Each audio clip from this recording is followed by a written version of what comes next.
अपना काम करते हैं। तो यही एक सपना लेके मैंने भी प्रिपरेशन किया था। और ये सपना पाते वक्त जिस स्ट्रगल से मैं गुजरा हूं, मैंने एक बुक भी लिखा था उसके ऊपर में। तो रॉकेल के दिए के नीचे पढ़ाई करते हुए मैं यहाँ तक पहुंचा था। और आईपीएस बनने के बाद ये सबसे बड़ा लम्हा था मेरे परिवार वालों के लिए। फिर उसके बाद आईपीएस के बाद मुझे बिहार कैडर अलॉट हुआ, मैं बिहार में आया। उसके बाद मैं लगातार 18 साल तक भारतीय पुलिस सेवा में कार्यरत रहा। तो सबसे पहले मैं तमाम मेरे अपने बिहार वासियों को धन्यवाद देना चाहता हूं, उनका शुक्रिया अदा करना चाहता हूं, जो कि उन्होंने मुझे इतना ज्यादा प्यार दिया, इतना ज्यादा मेरे प्रति विश्वास दिखाया। और दूसरा, आप लोग जो एक न्याय देने की प्रक्रिया के अंतर्गत मैंने लड़ाई लड़ी है सेवा में रहते हुए, उसमें आप सब लोगों का, मीडिया कर्मियों का बहुत बड़ा योगदान रहा है और मैं खुले दिल से एक्सेप्ट करता हूं। तो अभी जब इतने स्ट्रगल के बाद एक आईपीएस मिला है और मैं आईजी रैंक पे था, इंस्पेक्टर जनरल रैंक पे, इसके बाद मेरे लिए अपॉर्चुनिटीज बहुत ज्यादा थी। मैं सेंट्रल में सीबीआई में जा सकता था, आईबी जा सकता था, आरएनडब्ल्यू जा सकता था, central paramilitary forces CISF CRPF है वहां पे भी जा सकता था। अपने आप का जो पर्सनालिटी ग्रोथ था वहां पे हो सकता था। लेकिन मेरा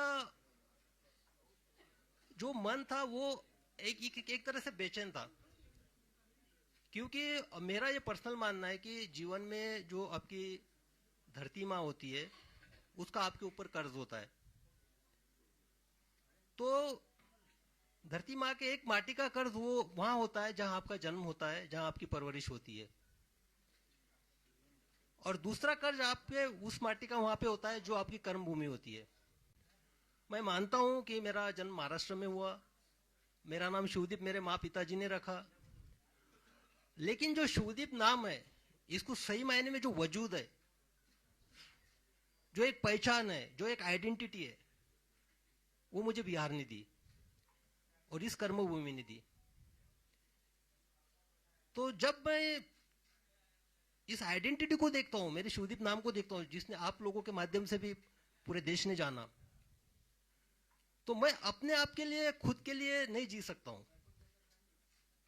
जब मैं अभी पूरे बिहार को देख रहा हूं, यहाँ के स्पेशली युवा एनर्जी को देख रहा हूं, युवा पीढ़ी को देख रहा हूं,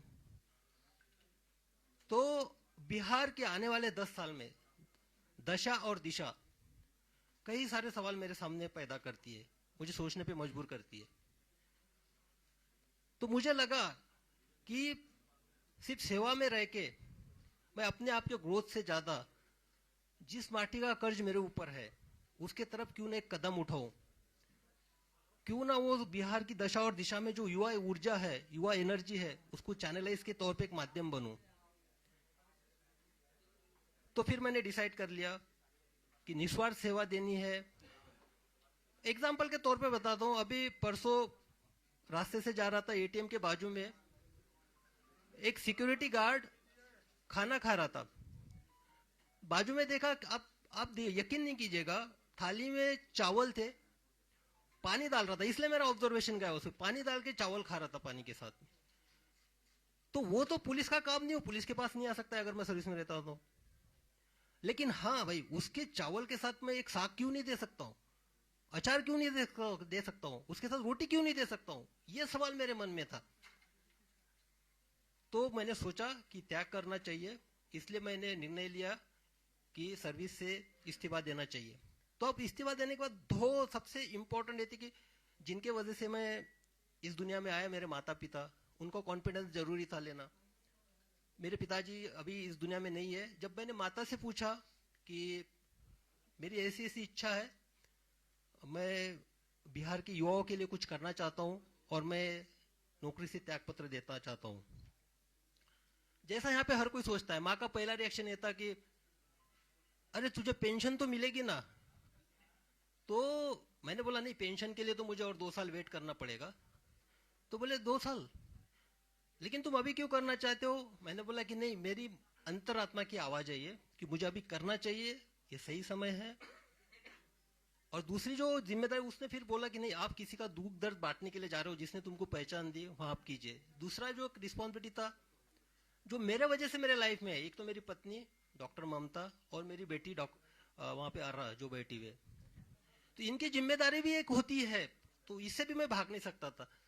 जब मैंने मेरे पत्नी से पूछा कि ऐसा ऐसा मैं करने जा रहा हूँ, तो क्या आप मुझे साथ दोगी, तो उसने हमेशा से मेरा साथ दिया है। उसने बेहिचक बोला कि आपको जो करना है कीजिए, बेटी की रिस्पॉन्सिबिलिटी मैं संभाल लूंगी, मैं सब कुछ देखूंगी। तो जब मुझे दोनों साइड से क्लियरेंस मिल गया, मैंने रिजाइन कर दिया और यहाँ पे मैं आपके सामने आज एक आईपीएस के तौर पे बैठा हूँ, आपसे बात कर रहा हूँ। अब मैं करने क्या जा रहा हूँ, ये सबका सवाल है, सब पूछ रहे थे क्या करने वाले हो। तो मैंने पहले बताया था कि बिहार की जो दशा और दिशा 10 साल के बाद मुझे दिखाई दे रही है, वो मुझे बेचैन करती है, डिस्टर्ब करती है।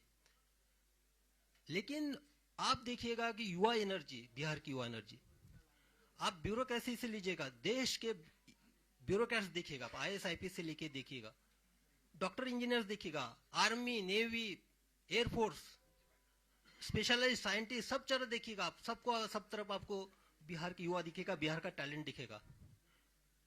वाइफ मेरी एक इंडस्ट्री चलाती है, वहां पे जब भी स्किल्ड काम होता है या तो हार्डवर्क का काम होता है, वहां पे बाकी लोगों की हिम्मत नहीं होती है, लेकिन वहां पे बिहार का स्किल्ड आदमी काम करता है, स्किल्ड इंजीनियर वहां पे आता है। तो मुझे ये महसूस हुआ कि जो बिहार देश के निर्माण में,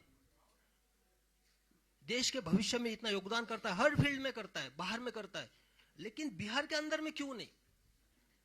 बिहार में जो युवाओं का जो सिचुएशन है वो स्टेटस को क्यों है, यानी जैसे थे सिचुएशन में क्यों है? तो मुझे इस सवाल का जवाब खोजना है, इसलिए मुझे लोगों के बीच में जाना है, युवाओं के बीच में जाना है, उनसे मुझे जानना है। और मैं जा इसलिए भी रहा हूं कि मुझे हजारों मैसेजेस आते हैं, युवा जो है मुझे या तो एक प्रेरणा के तौर पे देखते हैं कि रोल मॉडल के तरह के मुझे इस तरह से बनना है, और दूसरा एक उम्मीद भी रखते हैं कि मैं समाज के लिए कुछ करूंगा। तो युवा, तो उनके जो मैसेजेस होते हैं उनका ये बेसिक ये रहता है कि सर हमको आपसे मिलना है, हमको आपको हमारी समस्या बतानी है, हमको हमारे आइडियाज आपसे शेयर करने हैं, हम क्या करना चाहते हैं हमको बताना है। तो मुझे लगा कि मैं तो अभी उसी फील्ड में था, यानी ब्यूरोक्रेसी में था, टेबल के इस पार था। तो टेबल के इस पार अगर बैठ के सुनूंगा तो कोई मतलब नहीं है, तो और उनको बुलाऊं मेरे पास, ये भी कोई मैटर नहीं करता है। तो मैंने डिसाइड किया कि उनके पास जाना चाहिए, जो धरातल से मुझे मैसेजेस आते हैं, जो मेरे साथ कम्युनिकेट करते हैं, जो संदेशा भेजते हैं, उनको मिलना चाहिए, डायरेक्ट मिलके उनसे समझना चाहिए कि क्या हो सकता है, उनकी सोच क्या है, सोच में बदलाव कैसे लाया जा सकता है। तो एक एक उसी तौर पे मैं अभी निकल पड़ा हूं, युवाओं से मैं मिलूंगा। और इसके मेरे जो एक रन फॉर सेल्फ है, एक रन फॉर सेल्फ ये मेरा इंडिविजुअल है, मैं निकल रहा हूं मिलने के लिए। तो इसमें मेरे 3 प्रिंसिपल्स है बेसिकली। पहला तो ये है कि देखो, आप फिट है, मैं भी फिट हूं, आप फिट है तो आपका परिवार भी फिट है। और सबसे बेसिक जो है पूरे इसका रन फॉर सेल्फ का फाउंडेशन ये है, मैं किसी को क्रिटिसाइज नहीं कर रहा हूं, ना मुझे किसी सरकार पे बात करनी है, ना मुझे व्यवस्था पे बात करनी है, ना मुझे किसी कमियां गिनानी है, ना मुझे किसी के पॉजिटिव निगेटिव पॉइंट्स गिनाने हैं। मुझे सिर्फ ये बताना है कि भाई आप इंडिविजुअली अपने आप में क्या बदलाव ला सकते हो, और वो शुरुआत अपने आप से करनी है। तो उसी के तौर पे बदलाव आपसे तभी चालू होगा, आप पहले फिट हो गए। फिट होने में इतना मतलब नहीं कि आपको कुछ बॉडी वॉडी बनाना है या ये करना है। फिट मीन्स आप फिजिकली कितने फिट रह सकते हो। मैं भी जो सेवा दे पाया हूँ वो फिटनेस के तौर पे दे पाया हूँ, एक निरोगी के तौर पे। इसलिए मेरे एक इसका पार्ट ये भी है कि मैं 20 किलोमीटर दौड़ूंगा, जो पूरे बिहार का मेरे सामने एक प्लान है, उसके हिसाब से मैं 20 किलोमीटर एक जगह दौड़ूंगा, बाद में दूसरे डिस्ट्रिक्ट में दौड़ूंगा, हर जिला को मैं टच करूंगा। और उसके साथ दूसरा जो है, आप मेंटली फिट भी होना चाहिए, साइकोलॉजिकली फिटनेस चाहिए। यहाँ पे वो जो स्टेटस को की मैं बात कर रहा हूं, जैसे थे सिचुएशंस की, तो भाई मैंने देखा है, आप लोगों में एनर्जी देखी है। मैं जब पटना से ट्रांसफर हो गया था मेरा, why Patna is crying for this cop, एक आर्टिकल छपा था नेशनल लेवल पे टाइम्स ऑफ इंडिया में, हाहाकार मच गया था, लोग रो रहे थे ट्रांसफर के बाद। और वो लोग कौन थे? वो लड़के थे, स्टूडेंट थे, जो 14 दिन तक 4 या 5 डिग्री सेंटीग्रेड में अपना अनशन पे बैठे थे 9 दिन तक। तो क्या था उनका, मैंने पासपोर्ट बनाया था या किसी को मैंने केस से निकाला था, उनके लिए मैंने क्या किया था? लेकिन वो मेरे लिए सामने आए थे, उन्होंने एक अपना एक रेजिस्टेंस दिखाया था कि ट्रांसफर के प्रति। उनके जो आंसू है, वो आंसू मेरी जिम्मेदारी और बढ़ाते हैं। देखो, आपका कोई खून का नहीं है, आपका कोई रिश्तेदार नहीं है, आपका कोई सगा सोरा नहीं है, और वो आपके लिए रो रहा है, तो जिम्मेदारी और आप पे बढ़ती है। और उसके बाद तो मुझे ये जानना है कि जो एक एक डेडिकेशन है, एक साहस है, जो मुझ में मैं युवाओं में भी देखना चाहता हूँ, इसलिए उनको साइकोलॉजिकली भी फिट देखना चाहता हूँ। तीसरा सबसे इंपॉर्टेंट जो एस्पेक्ट है मेरा, वो है अवेयरनेस का। मैं युवाओं के बीच में जाऊंगा, युवाओं को मेरी अपील है, देखिए ये अगर 10 साल हम अपने आप में बदलाव नहीं लाएंगे, तो आगे वाली 10 पीढ़ियां हमको माफ नहीं करेंगी। शायद आपको माफ कर देगी, लेकिन मैं जिस इंटेंशन से निकला हूं, मुझे लगता है कि मैं तो पाप कर रहा हूं फिर, अगर मैं कुछ नहीं कर पाया तो। मैं जिस माटी ने मुझे नाम दिया है उसके साथ मैं गद्दारी कर रहा हूं, तो मैं उस इंटेंशन के साथ निकला हूं। तो लोगों से इंटरेक्शन करना है, स्पेशली युवाओं से, जो 10 साल के आगे की जनरेशन को एक नए मुकाम पे जाए, बिहार की दशा दुशा को बदलने की कोशिश करे। और उनसे बात करते हुए उनके आइडियाज आएंगे, उनके प्रॉब्लम सुनने में आएंगे, सारे आएंगे, तो मिल के बैठते हैं, मिल के चलते हैं। ये सफर हम सबके साथ का है, युवाओं का और मेरा सफर है ये। मैं आपके साथ में रहूंगा। जब प्रॉब्लम सामने आएंगे तो उसका सोल्यूशन भी हम ही लोगों को खोजना है, हम ही लोगों को साथ लेके आगे बढ़ना है। तो इसी के लिए ये 3 प्रिंसिपल के तौर पे मैं निकला हूं। और मेरे कर्म भूमि की शुरुआत मुंगेर से हुई थी, प्रोबेशन पीरियड भी वहां पे था, और वहीं से मेरा जो बिहार की जनता ने प्यार और मोहब्बत देने की कोई शुरुआत वहीं से हुई थी। तो मेरा जो शुरुआत होगा 4 तारीख को मुंगेर से होगा। मैं कुछ नहीं करने वाला हूं, मैं सिर्फ लोगों से मिलना हूं, उन सुनने जा रहा हूं, बस उनके पल्स देखना चाहता हूं, क्या कहते हैं, क्या है उनकी एक्सपेक्टेशन है, क्या करना चाहिए, क्या होगा कि ये जो दशा और दिशा बदल जाए, क्या होगा कि जो हम भारत निर्माण में, बाहर के सब स्टेट के निर्माण में इतना आगे है, लेकिन यहाँ पे क्यों नहीं है। तो ये एक है। उसके बाद देखिए, मेरे जब भी मैं एसपी था, तो आप सबको पता है, सबने कवर भी कर लिया। एक तो क्या, मैं जिस चेयर पे बैठा था, सामने वाला जो कंप्लेनेंट जिस चेयर पे बैठेगा उसी चेयर पे मैं बैठा था। मैंने कभी भी टॉवेल वाली चेयर और ये चेयर पे एसपीशिप में मैं बैठा नहीं हूँ, क्योंकि वो समानता होती है। ये जो है सिर्फ एक एडमिनिस्ट्रेटिव में वहां पे पोस्ट पे था, लेकिन मेरे लिए सबसे इंपॉर्टेंट था जिसकी मैं सेवा दे रहा हूँ, उसको भी फील होना चाहिए इक्वेलिटी का। तो मेरे यूनिफॉर्म का एक ही प्रिंसिपल था, यूनिफॉर्मिटी इन एक्शन। मेरे सामने मैं इंसानियत को देखता था सिर्फ। मेरे लिए धर्म, जात, रिलीजन, उसका क्षेत्र, ये मैटर नहीं करता था, और सब लोग जानते ही। और दूसरा था यूनिफॉर्मिटी इन पर्सनैलिटी। मैं सबके लिए अवेलेबल था, जो अंदर था वो बाहर था, जो था मुंह पे था। तो वहां पे देखा, जब मैं मेरे दरवाजा ऑफिस का हमेशा खुला रहता था, कभी उसको डोर नहीं लगता था उसमें। जब ऑफिस से मैं निकलता था तभी डोर लगता था, तो मुझे सामने दिखाई देते थे। जब मैंने सब लोगों को इंटरेक्शन है, सीधा आप आइए, कंप्लेंट बताइए, किसी आपको मीडिएटर की लेने की जरूरत नहीं है, क्योंकि आपको आवाज आनी चाहिए, आपकी आवाज मुझे सुनना है, आपकी आवाज मुझे बनना है, फिर न्याय देने की कोशिश करनी है। तो इसी तरह मुझे लगा कि किसी के थ्रू नहीं बात करते, जो बात करनी है सीधा बात करते हैं। इसलिए एक ऐप डेवलप किया, और मैं बता देना चाहता हूँ कि ये जो ऐप डेवलप किया उसका नाम है कनेक्ट विद शिवदीप, और वो बिहार के लड़कों और लड़कियों ने किया है। उन्होंने क्या, बिहार के लड़के और लड़कियों को सामने आए, जब मैंने उनके सामने एक आइडिया रखा, बोले कि नहीं सर हम डेवलप करते, तो उन्होंने कनेक्ट विद शिवदीप नाम का ऐप नहीं किया। उसमें आप डायरेक्ट कनेक्ट मेरे साथ हो सकते हैं, आप आपकी समस्याएं रख सकते हैं, क्योंकि बाकी जो इतने सारे प्लेटफॉर्म हो गए उसमें मैं फोकस नहीं कर पाऊंगा, तो इसमें मुझे एक आइडिया आ जाएगी। तो कनेक्ट विथ शिवदीप का जो ऐप का जो है वो भी आज ही लॉन्च, उसका ऑलरेडी हो चुका है, गूगल प्ले स्टोर पे आ चुका है। उस पर भी एक है कि आप मुझसे उससे कनेक्ट हो सकते हैं। तो बस यही है। और एक कंक्लूडिंग रिमार्क मैं यही बोलना चाहता हूँ, देखिए मैं सिस्टम की साइड में था, टेबल की साइड में, मैं सब जानता हूँ, हर विभाग के बारे में सब जानता हूँ मैं, क्या होता है क्या नहीं होता है, किस तरह से होता है, और उसका इलाज भी जानता हूँ किस तरह से होना चाहिए, क्या नहीं होना चाहिए और कैसे काम करवाना है करके। अब टेबल के उस टाइप में लोगों के साथ जो यानी स्पेशली युवाओं के साथ जुड़ के देखना चाहता हूँ। और भाई मैंने यूनिफॉर्म छोड़ा है, खाकी छोड़ी है मैंने, यानी खाकी मेरे ये निकली है, लेकिन जब मैंने डेडिकेशन और एक इंटीग्रेशन के साथ इंटीग्रिटी के साथ जो काम किया ना, ये खाकी अब मेरी चमड़ी बन चुकी है। मेरे ऊपर खाकी का यूनिफॉर्म नहीं है लेकिन अंदर मैं खाकी हूं, मेरे इसमें सब यूनिफॉर्म है। तो बस उसी तौर पे अब निकल पड़ा हूं। अब आप लोगों का हमको सहयोग रहेगा। मैं आपके माध्यम से अपील भी करना चाहूंगा, जो बिहार की दशा और दिशा 10 साल में बड़ा बदलना देखना चाहते, अपने आप में बदलाव लाना चाहते, कृपया वो हमसे जुड़े, हमारे साथ सहकार्य करे। हमको बिहार बदलना है, क्योंकि ताकि अगर ये 10 साल हम कर पाएंगे तो आने वाले 10 नस्लें याद रखेंगी कि नहीं उस जनरेशन ने किया था। और आप सबको जानते हैं कि मेरा निस्वार्थ रहता है, स्वार्थ इसके पीछे कुछ है नहीं। तो बस आपने कहा कि मैंने फांसी छोड़ी है, तो क्या खादी पहनेंगे क्या निकट भविष्य में? भाई सबसे पहली बात है कि मुझे पहले लोगों से मिलने तो दो, पर्स तो जानने दो लोगों का, क्या उनका क्या कहना है ये तो सुनने दो। मैं तो टेबल की इस पार था, अभी जाने दो। अभी तो निकला हूं मैं।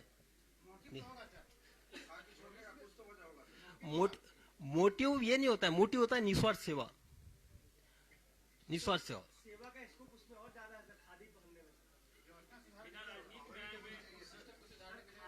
खादी के बाद सर आपकी और जिम्मेवारी जो है पूरा कर सके, ऐसा भी तो होता है। देखिए ये जो है ना, ये इस पे नहीं, मुझे पहले पल्स देखने दीजिए यंगस्टर्स की क्या है। यंग जनरेशन यही है, पता है यही है कि पहले से अभी जैसा कि आप ब्रेकफास्ट आप कर रहे हो, ब्रेकफास्ट के वक्त भी अभी लंच की भी खाना खा चाहते हो, डिनर भी खाना चाहते हो, तो बदहजमी हो जाएगी। पहले भाई देख तो लीजिए आपके पेट का साइज क्या है, आप पचन कर सकते हो कि नहीं कर सकते हो, उसको पहले देखने तो जी युवाओं में क्या एनर्जी है। युवाओं का वो स्टेटस को में है ना फिलहाल में, जैसे थे में बाहर जाने के बाद एकदम ब्रॉड हो जाता है, और यहाँ आने के बाद एक उनकी मानसिकता के साथ ये हो जाता है, तो उसको एक एक करके वन बाय आपको पता है कि बिहार में बेरोजगारी है, पलायन करते हैं लोग, बाढ़ का इलाका है, सारी समस्याएं आपको पता है। तो फिर ये जा करके लोगों से बात करने, रिपोर्ट आपके सामने होगी, चीजों को देख सकते हैं, पढ़ सकते हैं, किसी पार्टी की विचारधारा होगी जिससे आप प्रभावित होंगे। घूमने का मकसद क्या है कि आप नेता बनने जा रहे हैं? चाहता हूँ आपका समस्या सुनाए, फिर आप चुनाव लड़ेंगे, यही टारगेट होगा आपका? नहीं, ये आप गलत बोल रहे हैं कि किसी विचारधारा से आप प्रभावित होंगे, उसी किसी पार्टी का, ये तो आपका भ्रम है भाई। हम किसी पार्टी की विचारधारा से प्रभावित नहीं है, हमारी अपनी विचारधारा है इंडिविजुअल। तो जो होगा हम अपनी विचारधारा के साथ जाएंगे।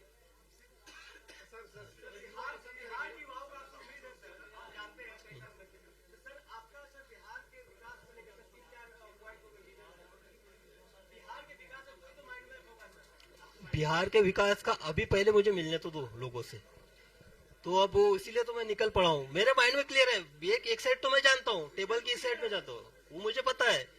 आप हेल्थ सेक्टर लीजिए, एजुकेशन सेक्टर लीजिए, उसके बारे में मुझे पता है कुछ भी।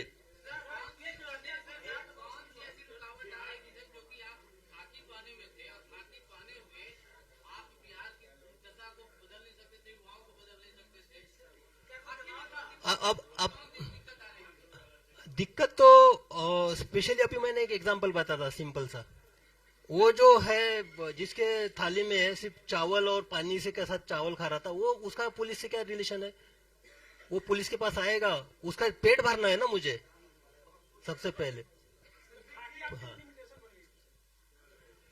लिमिटेशंस तो नहीं बोल सकते। हाँ,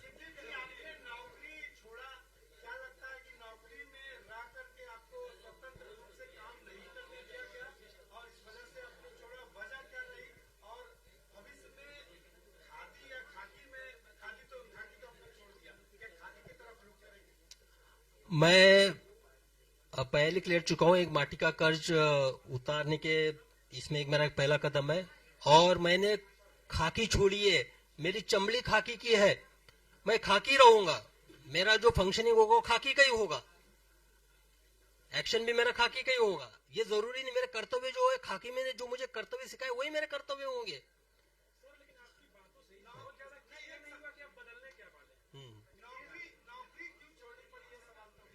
नौकरी नहीं, मैंने तो बताया ये मेरा सेल्फ डिसीजन था, व्यक्तिगत निर्णय था।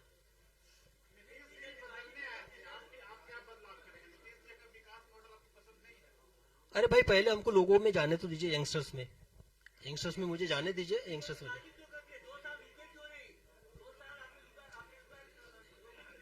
हाँ,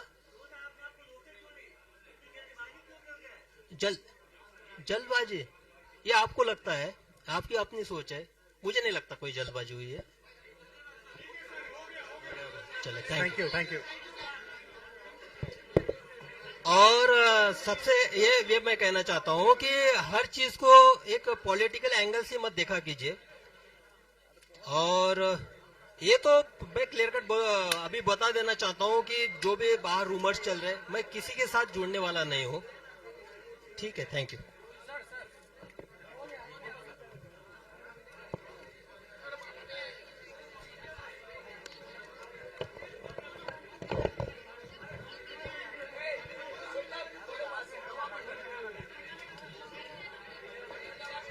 हाँ